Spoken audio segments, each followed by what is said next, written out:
Thank you for joining me. This video, we will uncover the number one skill you have to master to be successful in the 21st century. Now, it's not what you think. They don't teach this at home or in school.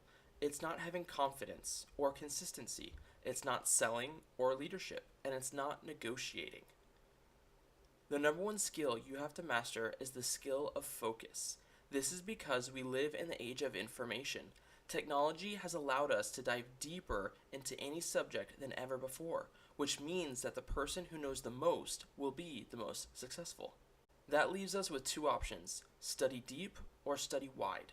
We can learn about many different things and have a shallow understanding of them, or we can have a focused study and have a deep understanding of a few things. Our system defaults to a shallow understanding of many things, but success is found when you dive deep into just a few things. Our society pulls us so many different ways. We have work, school, family, friends, parties, social media, sports, community events, sleep, working out, car maintenance, therapy, and I can go on and on and on. My point being that our lives are not focused. We don't even know where we are going. We have no plan, no strategy, or system. Compare that to the lives of the ultra successful. It may not be on your bucket list to become a billionaire, but we can still learn from their level of productivity. Richard Branson is an excellent example of focus. There was an instance where Success magazine was trying to get Richard Branson to speak at an event, but they could not get him to go. They offered him a blank check and he still refused. Why?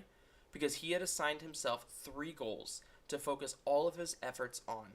Anything that was outside of those 3 goals was pushed aside no matter the payout. That is what I call focus. Steve Jobs is another prime example. One of his most memorable quotes is, "I'm as proud of the products we don't do than of the products that we do." Because at the start, Apple didn't launch a multitude of products. They focused on 1 or 2 and made them so advanced that people had to have them. Apple wouldn't have been able to do that if all of their engineers were split up on different projects. Instead, they were able to pull together and come up with something greater than the competition ever could. That attitude towards focus has enabled Apple to become one of the biggest companies in the world. Even Warren Buffett follows this principle. He takes paper and pen and writes down all of his goals, obligations, and responsibilities. Then he narrows it down to the top 3 and ignores the rest. Final one. Pixar is known for its slow movie production schedule by only creating 1 movie a year.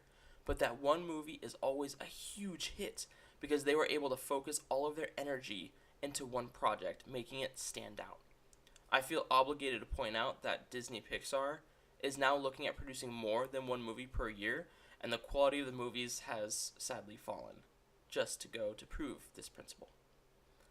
These are just a few examples that show how important focus is, but they do not explain in detail why focus is so important. Focus comes down to energy and time.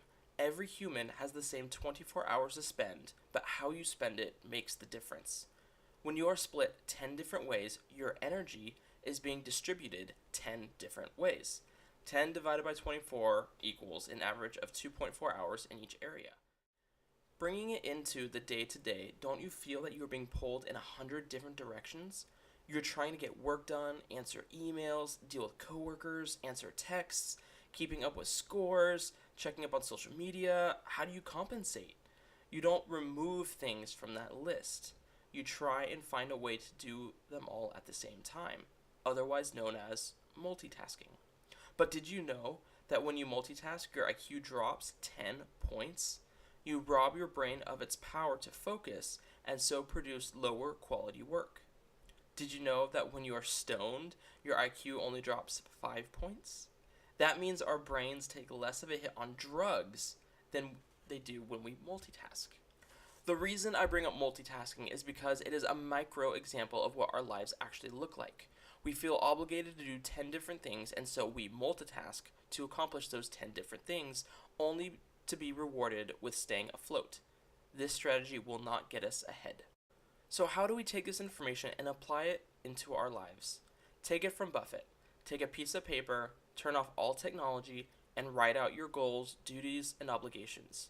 Narrow it down to 3 and throw the rest away. Care deeply about those 3 and do not fret about the others. Then measure and manage those 3 goals to make sure your time is being funneled and you are moving ahead in those areas. Do not let a day go by when you have not worked on those areas, and you will surpass your peers at such a lightning speed that they will never be able to catch up. So take a moment and audit your life. This information is useless unless you look at yourself and change. What do you need to change? What are your 3 areas? If 3 are too little, how effective do you think you can be? Be honest with yourself. You don't have to convince me to not have a focused life, but do not lie to yourself or rob yourself of that opportunity. Thank you for listening, and don't forget our YouTube formula. Subscribe plus liking equals your personal growth. Invest your time in areas that will give you a positive return, which is exactly what we do here at Chase Knowledge. Thank you for watching, and I'll see you next time.